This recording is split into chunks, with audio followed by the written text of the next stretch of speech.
Hi hello నమస్తే అందరికీ నమస్కారం. నేను Mahendra. So now it's time to go అండి. సో ఇంకా ఇండియా నుంచి వెళ్ళిపోతున్నా ఈరోజు. ఇండియా టు ఇటలీకి వెళ్తున్నా ఇవాళ. సో బేసిక్గా ఇప్పుడు నేను మా ఇంట్లోనే ఉన్నా. చిత్తూరు మాది. ఎక్కడంటే చిత్తూరు, మీకు ఆల్రెడీ తెలిసే ఉంటుంది కదా. సో ఇప్పుడు చిత్తూరు నుంచి బెంగళూరు నుంచి ఇంకా ఫ్లైట్ అనమాట. సో బెంగళూరు ఎయిర్పోర్ట్కి వెళ్తున్నా, టెర్మినల్ 2కి నేను. సో నెక్స్ట్ ఇంకా ఆన్ ద వేలో మాట్లాడుకుందాం, లేదా ఇంకా టెర్మినల్ 2కి వెళ్ళాక మాట్లాడుకుందాం. కొత్త టెర్మినల్ ఎలా ఉందో మీకు చూపిస్తాను నేను. డీటెయిల్ వ్యూగా టెర్మినల్ 2 ఎలా ఉంది ఏంటి అనేది మీకు చూపిస్తాను నేను.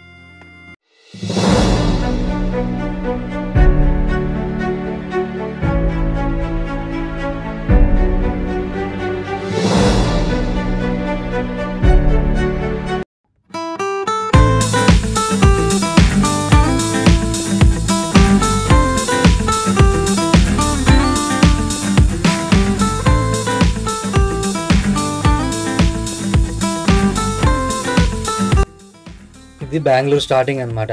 మీరు చూస్తున్నారు కదా, ఈ బొమ్మ వచ్చి ఈయనే కెంపేగౌడ అనమాట. బెంగళూరు సిటీని డెవలప్ చేసింది ఈయనే అనమాట. సో స్క్రాచ్ నుంచి ఈయనే బెంగళూరు సిటీని డెవలప్ చేశారు. మీకు ఈ ఎయిర్పోర్ట్ వీడియో సపరేట్గా చేశాను నేను. సో ఆ వీడియో లింక్ కింద డిస్క్రిప్షన్లో ఇస్తా, ఒకసారి ఆ వీడియో చూడండి. చాలా చాలా బాగుంటుంది. ఎందుకంటే ఈ బెంగళూరు ఇంటర్నేషనల్ టెర్మినల్ 2 అనేది ఇండియాలో బెస్ట్ ఎయిర్పోర్ట్ అనమాట. సో నేను దాని గురించి డీటెయిల్గా ఒక వీడియో చేశాను, ఆ వీడియో చూడండి మీరు.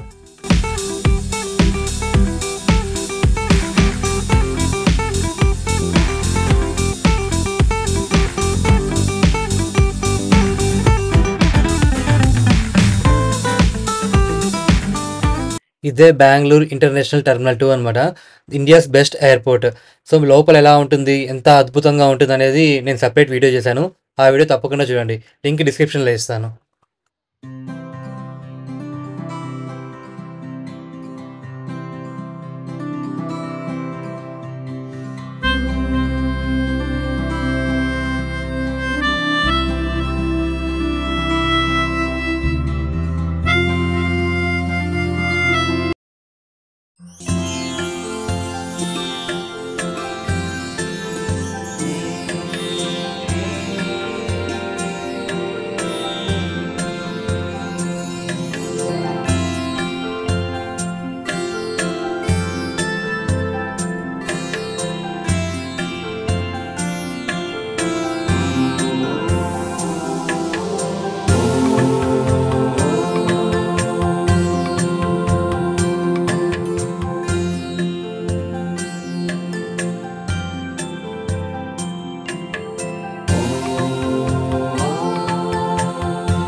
ఆకలిస్తుంటే ఇంకా కాఫీ తాగుదామని చెప్పి ఇప్పుడు స్టార్బక్స్కి వచ్చాను. సో ఇంకా కాఫీ తాగి ఇంకా నా గేట్ దగ్గరికి వెళ్ళాలి. ఇంకా టైం అయితే చాలా ఉంది. చాలా అంటే ఇంకా 1 hour ఉంది. సో ఈ మెల్లగా కాఫీ తాగేసి ఇంకా నా గేట్ దగ్గరికి వెళ్తా. ఇప్పుడు నేను మీకు ఒక ఇంపార్టెంట్ విషయం చెప్పబోతున్నా. యాక్చువల్గా నాకు ఈ జర్నీలో ఒక చిన్న ఇష్యూ అయింది. సో ఈ ఇష్యూ ఏంటో తెలుసుకోవాలంటే మీరు వీడియో ఎండ్ వరకు చూడండి, ఓకే? ఆ ఇష్యూ గురించి మీకు ఈ వీడియో లాస్ట్లో చెప్తాను. నేను లాస్ట్లో డీటెయిల్గా ఎక్స్ప్లెయిన్ చేస్తాను ఆ ఇష్యూ గురించి. ఇప్పుడే బోర్డింగ్ అయితే స్టార్ట్ అయింది. సో ఇంకా అందరం బయలుదేరుతున్నాం అనమాట. ఫ్లైట్ ఎక్కడానికి ఇంకా లైన్లో ఉన్నాము బోర్డింగ్లో. సో జస్ట్ ఇప్పుడే ఫ్లైట్లో అయితే ఎంటర్ అవుతున్నాము. కింద మీరు చూడొచ్చు, ఫ్లైట్ కెమెరాలో చూడొచ్చు అక్కడ ఎలా ఉంది అనేది. ఈ ఫ్లైట్ అయితే చిన్నదే. ఇది స్టార్టింగ్ బిజినెస్ క్లాస్ ఉంటుంది, ఒక 5-6 rows బిజినెస్ క్లాస్ ఉంటుంది. తర్వాత ఇంకా ఎకనామీ స్టార్ట్ అవుతుంది అనమాట. ఎకనామీ కూడా 2/2 3x3 2 rows ఉంటుంది అంతే. ఇది సో పెద్ద ఫ్లైట్ ఏం కాదు, మ్యాక్సిమం 300 కెపాసిటీ ఉంటుంది. అండ్ నైట్ ఫుడ్ అయితే ఇది ఇచ్చారు. టేస్ట్ అయితే బాగుండే ఫుడ్. నేను వెజ్ తీసుకున్నాను, సాటర్డే కాబట్టి వెజ్ తీసుకున్నా, బాగుండే.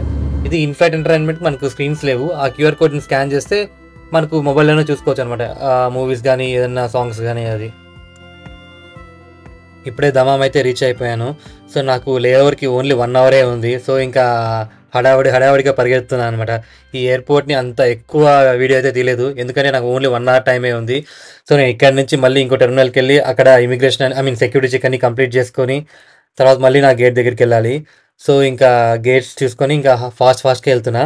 వెళ్ళే దారిలో ఏదో కొంచెం కనపడింది మీకు వీడియో చూపిస్తున్నా. బేసిక్ ఎయిర్పోర్ట్ ఎలా ఉందనేది ఓవర్ వ్యూగా మీకు చూపిస్తున్నా అనమాట. సో చూడండి ఎలా పరిగెడుతున్నానో, అసలు టైం లేదు, అంత హడావుడిగా పరిగెడుతున్నా. ఆ సెక్యూరిటీ ఉంది, ఇంకా చాలా చాలా క్రాస్ చేసుకొని పరిగెత్తాలి నేను. సో అందుకే మీకు డీటెయిల్గా అయితే చూపెట్టలేను. ఇక్కడ నుంచి గేట్స్ స్టార్ట్ అవుతాయి అనమాట. సో నేనున్న ఏరియా గేట్స్ స్టార్ట్ అవుతుంది, అది నా జోన్ అది. నా గేట్ ముందే మనకు ఇలా బర్గర్ కింగ్ ఉంది, బర్గర్ కింగ్ అండ్ కేఎఫ్సీ ఉంది తినడానికి. సో గేట్ దగ్గరికి వెళ్ళినా మనకు ఆకలి వేసినా ప్రాబ్లం లేదు, తినొచ్చు. ఇది నా గేట్ అనమాట, నేను వెళ్ళే ఎక్కే గేట్ ఇది 18A. సో గల్ఫ్ ఎయిర్ వెళ్తున్నాగా, నేనున్న ఇప్పుడు ఈ సిటీ వచ్చి బెహ్రీన్, అది గల్ఫ్ ఎయిర్ వచ్చి బెహ్రీన్కి వస్తుంది అనమాట హబ్.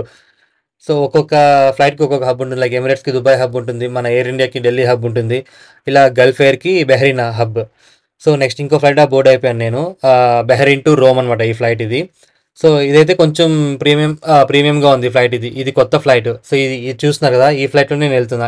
ఐ మీన్ ఇలాంటి ఫ్లైట్ అనమాట ఇప్పుడు మనం వెళ్తుండేది. సో ఫ్లైట్ అయితే బాగుంది. అండ్ పైన నుంచి కింద వ్యూ చూడండి, చాలా బాగుంది. ఐ మీన్ రియల్గా చూస్తే ఇంకా చాలా చాలా బాగుంది అనమాట, అంత అద్భుతంగా ఉంది. ఆ నైట్ లైఫ్, ఆ సిటీ అండ్ లైట్స్ చూడడానికి చాలా బాగుంది.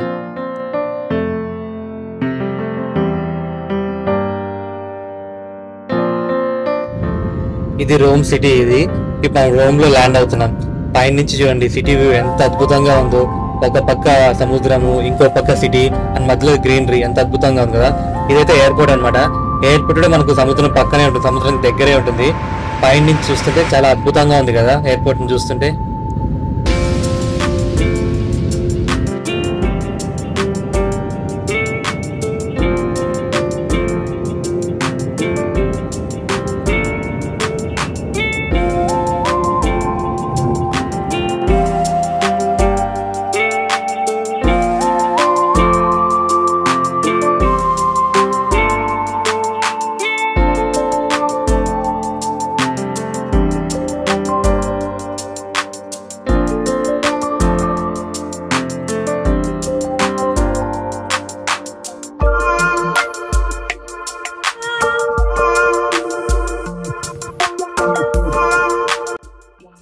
ఇప్పుడు నేను ఇక్కడ రోమ్లో దిగేసి టెర్మినల్ చేంజ్ అవ్వాలి, ఇంటర్నేషనల్ నుండి డొమెస్టిక్కి చేంజ్ అవ్వాలి. సో ఇంటర్నేషనల్ నుంచి బయటకు వచ్చాను అనమాట ఇప్పుడే. సో ఇంక డొమెస్టిక్కి వెళ్తున్నా. కొంచెం దూరమే ఉంటుంది, ఒక 200 మీటర్స్ ఉంటుంది అంతే. ఆ లాస్ట్కి నడిస్తే సరిపోతుంది అనమాట, ఆ చివరికి నడిస్తే సరిపోతుంది. సో ఇప్పుడే లోపలికి వచ్చాను. ఇది లోపల డొమెస్టిక్ టెర్మినల్ లోపల ఇలా ఉంటుందన్నమాట.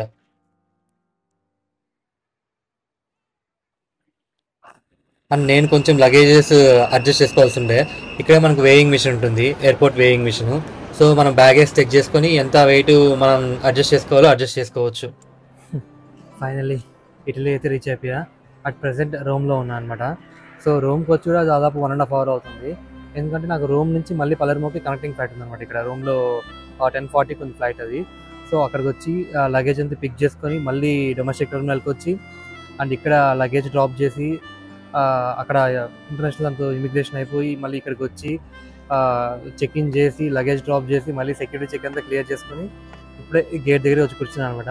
ఇంకా గేట్ అనౌన్స్ చేయలేదు, ఇంకో 20 minutes అనౌన్స్ చేస్తారంట. సో అందుకని వెయిటింగ్ ఏరియాలో కూర్చున్నా. సో రోమ్ ఎయిర్పోర్ట్ వీడియో అయితే నేను పెద్దగా తీయలేదు, ఎందుకంటే ఆల్రెడీ చాలాసార్లు చేశాను కదా రోమ్ వీడియో.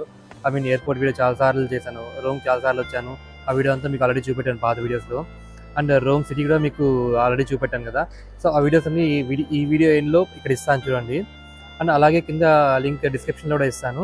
సో మీరు మరి ఆ రోమ్ ఎలా ఉంటుందో చూడాలనుకుంటే అదే చూసేయండి, ఆ వీడియో చూడండి. ఎందుకంటే అందులో Rome 2 days plan, full plan చెప్పాను. అండ్ 2 days ఏమేమి చూడొచ్చు అవన్నీ కవర్ చేశాను. సో ఒకసారి ఆ వీడియో చూడండి. ఈ వీడియో ఇప్పుడు ఇక్కడితో ఎంజాయ్ చేస్తున్నా. So please like, share and subscribe and don't forget to hit the bell icon. So ఇంతకీ ఆ ఇష్యూ ఏంటో చెప్పలే కదా నేను మీకు.